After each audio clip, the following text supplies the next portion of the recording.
오늘 이야기도 우리가 너무나도 평범하게 잘 알고 있는 이야기입니다. 다윗이 밧세바를 범하고 이 범죄를 은폐하기 위해서 전략을 짭니다. 전략을. 근데 그 전략을 우리가 아는 것처럼 우리아를 불러서 어떻게 해서든지 집에 들어가서 쉼을 갖고 그리고 아내와 잠자리를 하고 그러다 보면은 또 아이를 갖게 됐다는 소리가 들리게 되면은 이것이 자기가 지은 범죄를 은폐할 수 있다라고 이렇게 생각을 하고 다 전략을 짜는 겁니다. 근데 이 전략이 아주 나쁜 전략이죠. 나쁜 거예요. 나쁜 거.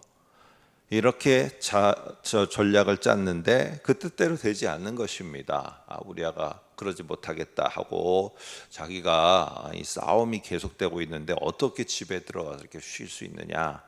자기 뜻대로 되지 않자 이제 오늘 저와 여러분이 읽은 이 본문에 또 하나의 전략을 짭니다. 그것은 바로 편지를 통해서 그 전략을 알려주게 되는데 이 요압 장군에게 다윗의 군대로 하면은 군대 장군이죠. 그에게 편지를 그것도 하필이면 우리아의 손에 보내서 읽게 만듭니다. 거기에 보면 다 아는 것처럼 우리아가 맹렬한 싸움이 있을 때 이 앞에 가게 만드는 겁니다. 그러면 이 맹렬한 싸움이 있어서 성 앞까지 나가게 되면은 반드시 암몬 군대도 성문을 열고 나오는 이 장수가 아무나 나오는 게 아니에요. 그 암몬에 있어서 최고의 장수들이 나오게 되겠죠. 그러면은 불보듯이 뻔한 거 아니겠습니까? 그런데 부대를 다 뒤로 물리라는 거예요. 그리고는 이 특별히 우리아의 부대만 남겨두고 거기에 또 한 들러리 할 사람 장군들 몇만 같이 두라는 거예요. 결국에는 이 적의 가장 용맹스러운 부대를 상대할 수밖에 없었고 그렇게 배치가 되어 있었어요. 결국에는 다른 장군들이 죽을 때 자연스럽게 싸우다가 죽은 것처럼 전략을 짰어요. 그게 오늘 바로 16절에 나오는 이야기입니다. 요압이 그 성을 살펴 용사들이 있는 것을 아는 그곳에 우리아를 두니, 이거는 뭐냐면은 가서 싸우지만은 결국에 거기 있는 사람들은 죽도록 이렇게 전략을 짠 겁니다. 여러분 이게 얼마나 악한 겁니까? 그럴 때 말을 하겠죠. 오늘 하나님을 위해서 또 이스라엘을 위해서 아람 군대와 싸웠는데 가서 이렇게 해갖고 우리아가 죽었다. 다른 군사들과 장군들과 함께.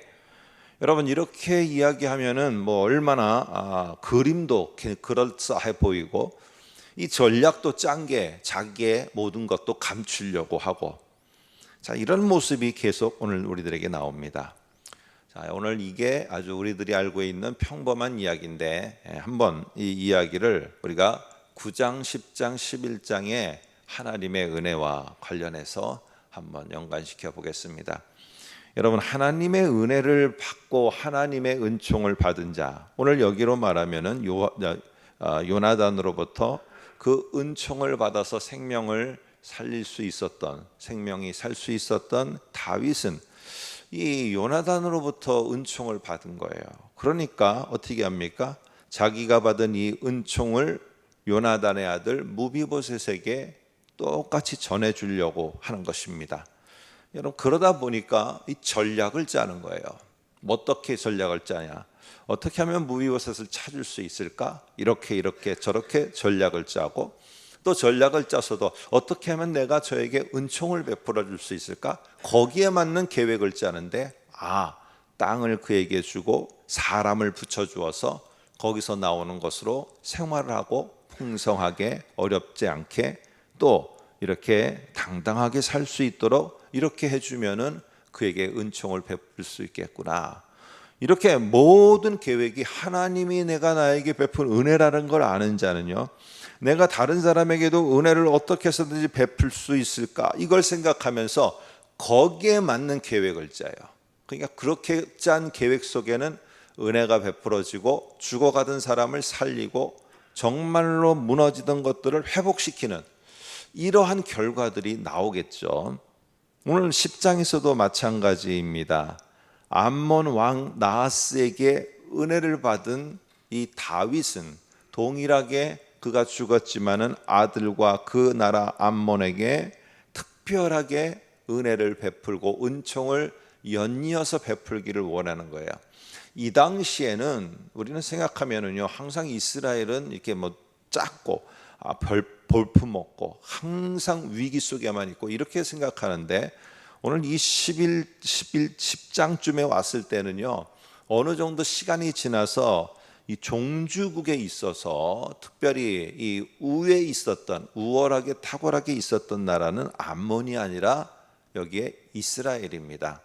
그러다 보니까 이스라엘이 그래서 은혜를 베풀고 은총을 베풀겠다라고 해서 뭐 전략을 짜고 했던 것이 조문객을 보내고 조문살절단을 보내서 그 의사를 전달하고, 그러면 그가 이렇게 하고 저렇게 하겠지. 그러나 그들이 거부했을 뿐이지, 어쨌든 다윗은 어떻게 해서든지 암몬과의 관계, 우호 관계를 유지하려고 하는 이런 것들을 계속 짜는 겁니다. 그래서 샬롬, 이게 하나님의 주의 평안을 계속적으로 베풀려고 하는 것이 나타나는 거예요. 결국에 이런 은혜를 갖고 사는 사람들에게 있어서는 나타나는 모든 행동과 전략도 은혜를 베풀고 어떻게 해서든지 세우려고 이러는 것들이 나오게 되어집니다. 그런데 은혜를 잊는 순간에 어떻게 되느냐? 다윗은 죄를 범했고, 그러면서 나오는 모든 전략과 모든 머릿속에서 나오는 거는 뭐 명분이 하나님의 나라를 위해서, 교회를 위해서 별별 명분은 있는지 모르지만은 결국 다윗의 모습 속에서 나오는 전략은요, 이 전략은 사람을 죽이는 전략이에요. 사람을 죽이고 점점 패하게 만들고 모든 것들 속에 악에 또 다른 악을 더하는 전략이 되어지는 거예요. 자기가 생각할 때는 이것이 아주 그럴싸한 전략이고 이렇게 하면 모든 것이 다 잘 될 것 같고 하지만은 그것은 계속 살리고 은혜를 베푸는 전략이 아니라 점점 깨트리고 죽음에 이르게 하고 무너뜨리게 하는 결과를 맞이하게 된다는 사실입니다. 오늘 우리도 마찬가지입니다. 자꾸만 내 머릿속에서 막 악한 생각이 드는 거예요. 나는 막 악하지 않다라고 말하지만은 돌아서 하늘을 쳐다보고 생각해 보면은 내 마음에 생각하고 계획하는 것들이 악한 거예요. 그런데 악하지 않은 척할 뿐이지. 그렇다면은 우리도 돌아봐야 됩니다. 내가 혹시 하나님의 은혜를 잊고는 있지 않은지. 하나님의 은혜를 잊으면은 반드시 그 속에서는요, 악한 계획이, 아무리 선한 사람도 악한 계획이 나오게 되어집니다.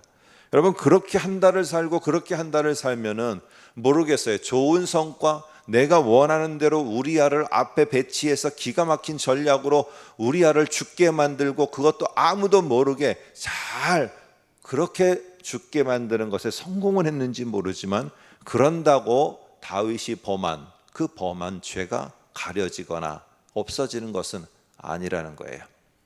오늘 이런 모습을 가지고 있는 다윗처럼 은혜를 받은 자, 은혜를 자꾸 하나님께 받은 은혜를 생각하고 이 모든 것이 하나님의 은혜다라고 이렇게 내 마음속에 품고 있는 자는 모든 전략과 모든 계획과 모든 행하는 것들이 결국에 은혜를 전달하려고 하고 은혜로다가 살리려고 하고 은혜로다가 일어나게 하려고 하는 그러한 모습들이 나올 수밖에 없다는 거예요.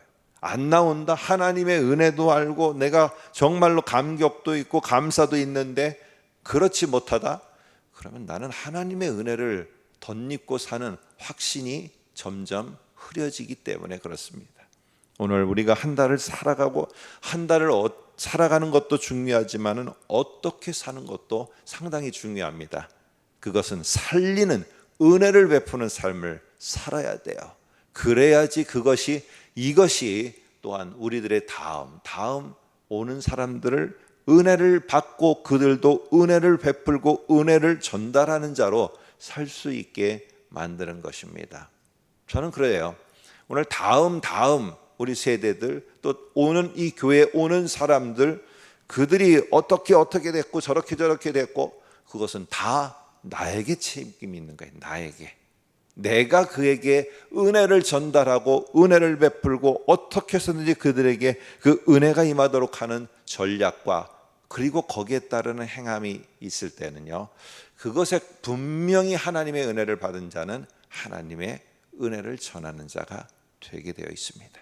우리가 한 달을 살아가는 것뿐만 아니라 은혜를 받아 전하고 그것을 위해서 생각하고 그것을 위해서 전략을 짜고 그것을 위해서 행할 수 있는 이런 은혜의 이번 한 달이 될 수 있기를 주님의 이름으로 부탁드립니다. 기도하겠습니다.